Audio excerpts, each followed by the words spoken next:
Russia says it has received the key parameters of a draft peace plan agreed in Geneva between the United States and Ukraine. Kremlin spokesman Dmitry Peskov says that they will become subject of the negotiations that will be held in Moscow next week with the representatives of the U.S. administration. Earlier, Moscow confirmed that the U.S. envoy Steve Witkoff is expected in Russia for talks.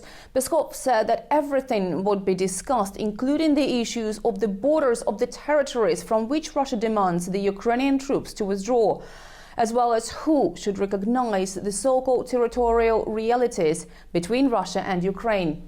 Moscow also insists that there are problems with the legitimacy of the Ukrainian President Vladimir Zelensky and what Moscow calls his unwillingness to hold elections and comply with the constitution. But Peskov says that everyone has a desire and preference to bring everything into a peaceful direction.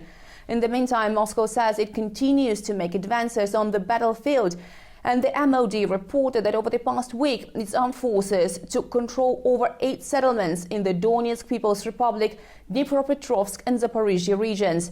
They also carried out 1 massive and 6 group strikes against the Ukrainian military-industrial complex in response to the attacks against the civilian infrastructure in Russia.